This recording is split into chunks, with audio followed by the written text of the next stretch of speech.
بسم اللہ الرحمن الرحیم ایاک نعبد و ایاک نستعین۔ میں آج اپنے ان سارے پاکستانیوں کا شکریہ ادا کرنا چاہتا ہوں کہ جو آج سڑکوں پہ نکلے، جنہوں نے مظاہرے کیے، پروٹیسٹ کیا، ایک الیکشن کمشنر کے ایک جانبدار فیصلے، ایک سازش کا حصہ بن کے، ایک مافیا کا حصہ بن کے اس نے جو فیصلہ کیا آج، اور جس کی وجہ سے میری قوم سڑکوں پہ نکلی، میں سب کا شکریہ ادا کرنا چاہتا ہوں۔ پہلے تو میں اپنی قوم کے سامنے یہ رکھنا چاہتا ہوں یہ کیا فیصلہ ہے، یعنی یہ توشہ خانہ کیا چیز ہے۔ توشہ خانہ وہ ہے کہ جب ملک کا پرائم منسٹر، اس کے وزیر، اس کے آرمی چیف، ان کو جب پریزنٹس ملتے ہیں، جب وہ اقتدار میں ہوتے ہیں، تو جب ان کو تحفے ملتے ہیں، تو یہ جو سارے تحفے ہیں یہ جاتے ہیں توشہ خانہ کے اندر۔ ایک پورا ریکارڈ ادھر قائم کیا جاتا ہے۔ اس توشہ خانہ سے ایک قانون کے تحت آپ فیصلہ کر سکتے ہیں کہ میں ایک آدھی قیمت، ہمارے دور میں آدھی قیمت ہم دے کے ہم وہ خرید سکتے ہیں وہاں سے۔ سارا ریکارڈ اس کا ہے پڑا ہوا ہے توشہ خانہ میں۔ تو یہ جو کیس اس نے کیا ہے، یہ جو کیس کے اوپر فیصلہ دیا ہے، میں آپ ساری قوم کے سامنے اب یہ کہنا چاہتا ہوں کہ جب بھی، اور انشاءاللہ ہم اب جا رہے ہیں عدالت میں آج سب کے سامنے کہنا چاہتا ہوں کہ یہ عدالت کے اندر کیس جائے گا اور اس میں ایک چیز غیر قانونی نہیں نکلے گی، کیونکہ سارا ریکارڈ اویلیبل ہے۔ اور جنہوں نے قانون توڑا ہے، توشہ خانہ کا قانون کس نے توڑا ہے؟ آصف زرداری نے اور نواز شریف نے۔ کیسے توڑا ہے؟ انہوں نے 4 مہنگی گاڑیاں اس توشہ خانہ سے نکالی ہے۔ قانون یہ کہتا ہے کہ آپ گاڑیاں نہیں نکال سکتے، مجھے بھی ملی تھی۔ تو ان کے کیس تو سنے نہیں، ان کے 10 سال سے کیس پڑے ہوئے جو انہوں نے یہ گاڑیاں غیر قانونی طور پہ نکالی تھی۔ اور وہ جو کہ سارے میرے وکیل نے آج قوم کے سامنے بتایا کہ سارا ریکارڈ اویلیبل ہے، اس کے اوپر اس نے یہ فیصلہ کیا۔ تو پہلے تو ہم جائیں گے انشاءاللہ عدالت میں، لیکن میں اس الیکشن کمشنر کے اوپر اپنی قوم کے سامنے اس کا ذرا اصلیت رکھنا چاہتا ہوں۔ یہ وہ آدمی ہے جو پچھلے 2.5 سال سے ہمارے خلاف فیصلے دے رہا ہے۔ 8 یا 9 دفعہ اس نے ہمارے خلاف فیصلہ دیا، ہم عدالت میں گئے اور عدالت نے اس کے فیصلے اوور ٹرن کر کے ہمارے حق میں فیصلے دیے، کیونکہ اس کے جو فیصلے تھے وہ غیر جانبدار نہیں تھے۔ ہم ای وی ایم مشینز کے اوپر کوشش کرتے رہے کہ اس ملک میں صاف اور شفاف الیکشن ہو، 2 سال کوشش کرتے رہے۔ اس الیکشن کمیشن نے پیپلز پارٹی اور نون لیگ کے ساتھ مل کے وہ نہیں ہونے دیا۔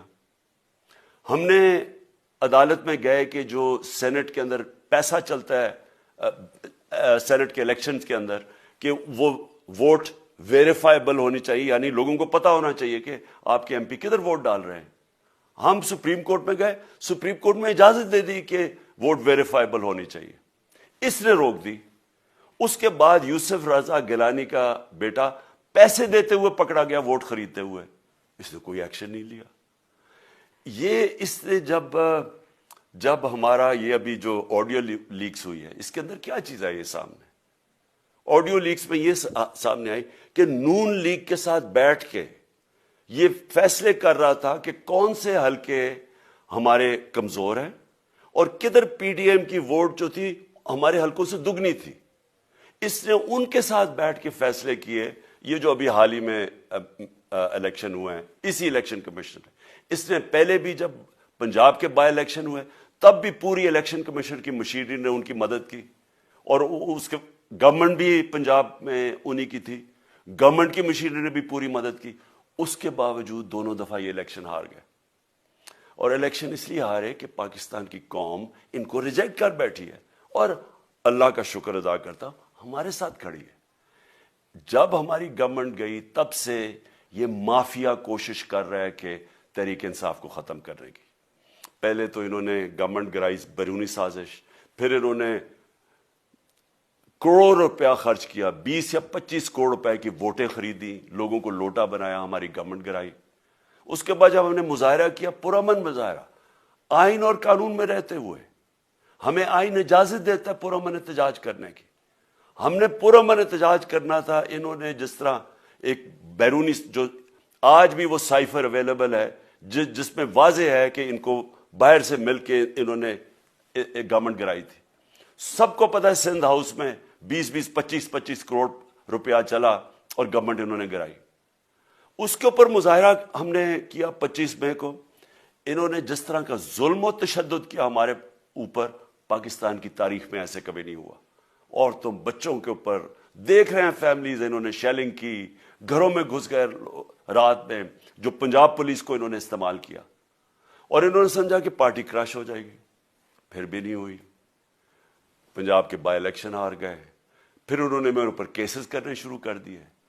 کبھی عدالت میں ایک کیس ہوتا ہے, کوئی 24 FIR ہے میرے اوپر. دہشت گردی کا میرے پہ کیس کر دیا. کیا کیس تھا؟ ساری دنیا میں رپورٹ ہوا وہ کیس. کیس کیا ہے کہ عمران خان کہہ رہا ہے کہ ریمانڈ پہ بھیجنے کے لیے ایک جس کے اوپر تشدد ہوا ہے, کسٹوڈیل ٹارچر ہوئی ہے شہباز گل کو, کہ ہم قانونی کاروائی کریں گے. اس کے اوپر دہشت گردی کا کیس کر دیا. تو پوری کوشش کرتے رہے نہ کسی طرح اس کو, کیونکہ میچ میں تو آپ کھیل نہیں سکتے تھے, تو عمران خان کو میچ سے نکال دو باہر. یہ شروع سے ان کی کوشش تھی. پتہ ان کو چل گیا کہ عوام آ گئی ہے کھڑی ہو ہمارے ساتھ. بڑے میں جلسے ہوئے ہیں, کبھی اتنے بڑے جلسے ہوئے ہی نہیں پاکستان میں. اور پھر یہ جو ابھی جو الیکشن ہوا ہے اس کے اندر پوری پلاننگ کرتے ایک کینڈیڈیٹ کھڑا کر کے پھر بھی ہار گئے. تو یہ مجھے پہلے ہی پتا تھا کہ انہوں نے اس کا رزلٹ کیا آنا ہے. میری ساری پارٹی کو پتا ہے, میں نے ان کو واٹس ایپ کیا, اپنے سارے لوگوں کو بتایا. مجھے کل رات میں نے سب کو بتا دیا کہ اس نے ڈسکوالیفائی کرنا ہے, کیونکہ یہ اس سازش کا حصہ ہے, یہ مافیا کا حصہ ہے. اور مافیا کیا کوشش کر رہی ہے, یہ ذرا ساری قوم سن لو. جو پاکستان کی سب سے بڑی پارٹی ہے, جو فیڈرل پارٹی ہے, باقی پارٹیز تو اب صوبائی پارٹیز رہ گئی ہیں, چھوٹی سکڑ کے ہو گئی ہیں فیملی پارٹیز. جو سارے ملک کے اندر ایک فیڈرل پارٹی ہے, اس کو ختم کرنے کی کوشش کر رہے ہیں. اور یہ میں پھر سے اس ملک کی تکلیف دے جو ہمارا تاریخ کا حصہ تھا, جب ایسٹ پاکستان ہمارے سے علیحدہ ہوا, کیا ہوا تھا؟ جو پارٹی کو سب سے بڑا مینڈیٹ ملا اسی پارٹی کو ختم کرنے کی کوشش کی. ملک کا جو ہوا وہ تاریخ کا حصہ ہے. یہ پھر کوشش کر رہے ہیں کہ ایک پارٹی جو ساری فیڈریشن کو اکٹھا رکھ سکتی ہے, اسی پارٹی کو ختم کرنے کی کوشش کر رہے ہیں کہ جناب عمران خان کو کسی طرح ڈسکوالیفائی کرے اور پھر الیکشن ہو. اور پھر مجھے اور نواز شریف کو ایک ہی طرح دکھایا جا رہا ہے کہ اچھا جی عمران خان بھی ڈسکوالیفائی ہو گیا تو نواز شریف بھی ہو گیا. نواز شریف اس ملک کا بڑا مجرم ہے. 30 سال سے چوری کر رہا ہے اس ملک کا پیسہ باہر. بڑے بڑے محلات ہیں اس کے اور اس کے بچوں کے باہر. ایک رسید نہیں دکھا سکتا کہ پیسہ کدھر سے آیا. میں نے کرکٹ کھیلتا تھا تو میں نے ایک فلیٹ خریدا. میں تو پبلک آفس ہولڈر بھی نہیں تھا. 34-35 سال پہلے میں نے فلیٹ خریدا جب کرکٹ کھیلتا تھا.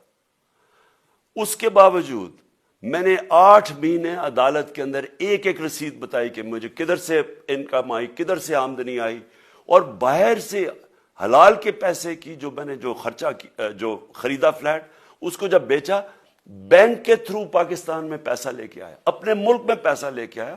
اس کی بھی منی ٹریل تھی.